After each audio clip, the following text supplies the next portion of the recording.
بارش زوروں پر تھی، ہوائیں تیز، رات کالی تھی۔ وہ اس وقت دو قبروں کے درمیان میں بیٹھا ہوا تھا۔ وہ بارش میں مکمل بھیگ چکا تھا۔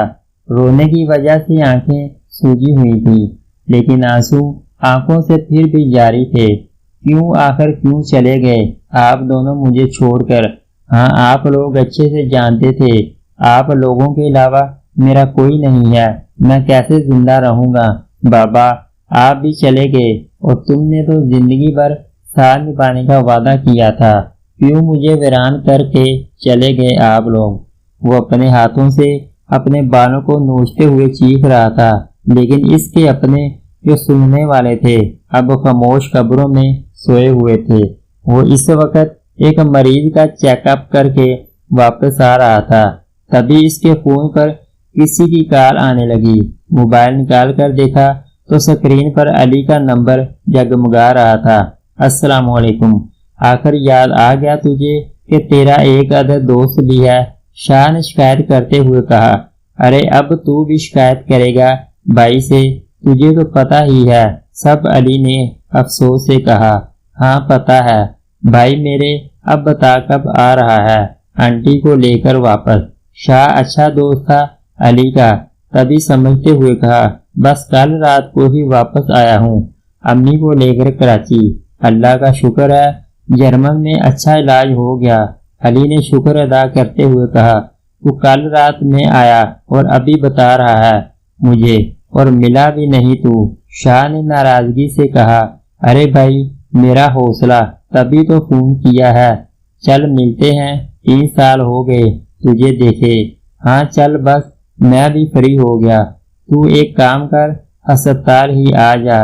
شاہ نے مشورہ دیتے ہوئے کہا میں نہیں آنے والا، وہاں 30 سال سے جرمن میں ہسپتال کے چکر لگا کر تھک گیا ہوں۔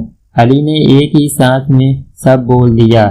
بابا بابا اچھا رو نہیں، ہسپتال کے پاس والے کیفے میں آ جا، میں 15 منٹ میں آیا۔ شاہ نے فون بند کر کے اپنے سینئر کو انفارم کیا اور چلا گیا۔ ماما آپ کو ان سے نہیں ملنا چاہیے، بابا نے منع کیا ہے۔ وہ اپنے سامنے چیئر پر بیٹھی ماما کو کہہ رہی تھی۔ چندہ انہوں نے اتنے پیار سے کہا تھا، میں کیسے منع کر دیتی؟ آمنہ نے اسے پیار سے کہا، لیکن ماما آپ بھول گئے کیا کیا تھا انہوں نے شادی میں؟ وہ منہ بنا کر بولنے لگی۔ بیٹا پتہ ہے مجھے، آمنہ نے پیار سے کہا، تم یہی بیٹھو، وہ آ گئی ہیں دیکھو۔ آمنہ نے گیٹ کی جانب اشارہ کرتے ہوئے حلیمہ نے گیٹ کی جانب دیکھا تو اس کی پھوپھی تھی وہاں۔ ماما آپ یہاں سے جائے، میں گھر چلی جاؤں گی، حلیمہ نے دھمکی دیتے ہوئے کہا۔ سوچ لو پھر ناول پڑھنا بند، آمنہ نے مسکرا کر کہا۔ ماما، حلیمہ نے چھیڑ کر کہا، مجھے تم پر یقین نہیں ہے، روکو یہی، میں تھوڑی دیر میں آتی ہوں۔ یہ کہا کر آمنہ اٹھ کر پھوپھو کے پاس دوسرے ٹیبل پر چلی گئیں۔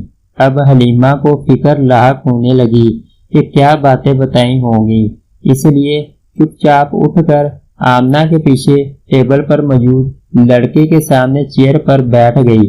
آمنہ کی پشت حلیمہ کی پشت کی جانب تھی۔ شاہ 10 منٹ سے انتظار کر رہا تھا، ابھی وہ علی کو میسج ہی کر رہا تھا کہ اچانک اپنے ٹیبل پر لڑکی کو بیٹھا ہوا دیکھا۔ وہ اس کو دیکھ کر چونک گیا۔ وہ کچھ کہتا اس سے پہلے اس نے چپ رہنے کا اشارہ کیا۔ آپ کون ہیں اور یہاں کیوں بیٹھی ہیں؟ شاہ نے ہلکی آواز میں پوچھا۔ میں حلیمہ ہوں، میں یہاں زیادہ دیر نہیں بیٹھوں گی، میں بس ان کی باتیں سننے آئی ہوں، حلیمہ نے اپنے پیچھے آمنہ کی جانب اشارہ کرتے ہوئے کہا۔ حلیمہ نے ہلکی آواز میں معصومیت سے کہا۔ شاہ کو سمجھ نہیں آیا وہ اپنے سامنے موجود اس چھوٹی اور معصوم سی لڑکی کو کیا جواب دے۔ حلیمہ نے شاہ کو چپ دیکھ کر کہا، ارے فکر نہیں کریں، سچ بول رہی ہوں، میں یہ جو میری ماما کے ساتھ بیٹھی ہیں نا، بہت ہی کوئی لڑنے والی ہیں۔ وہ شاہ کے بن پوچھے بتانے لگی، اور پتہ ہے اتنی لڑائی کرنے کے بعد اب وہ خود آئی ہیں منانے، حلیمہ نے برا سا منہ بناتے ہوئے کہا۔ شاہ سوچنے لگا، عجیب لڑکی ہے، بنا پوچھے بتا رہی ہے۔ حلیمہ اور کچھ بولتی شاہ کو فون پہ کال آنے لگی۔ شاہ نے اچھا ٹھیک ہے کہہ کر کال کاٹ دی۔ میں آپ کو جانتا نہیں ہوں، لیکن کسی اپنے سے بڑے کو ایسا کہنا اور کسی لڑکے کے ٹیبل پر ایسے آ کر بیٹھنا بہت بری بات ہے۔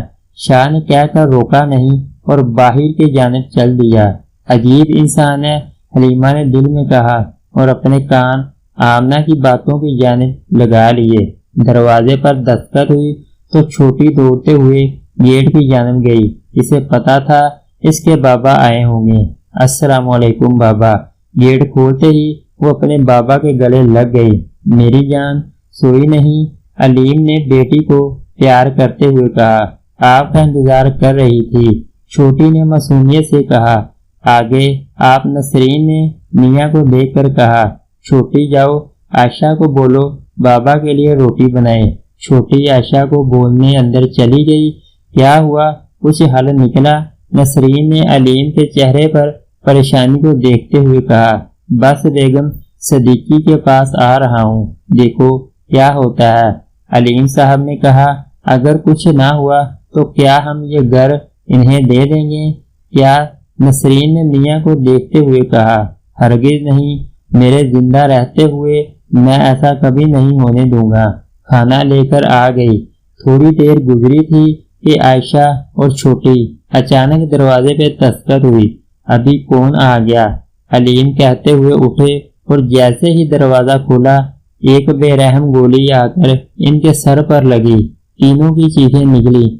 اس بے رحم انسان نے انہیں علیم تک آنے کا موقع بھی نہ دیا۔ پہلے نسرین کے دل پر گولی ماری اور پھر چھوٹی کے اور 20 سالہ عائشہ کو دیکھ کر اس کی آنکھوں میں ہوس آ گئی۔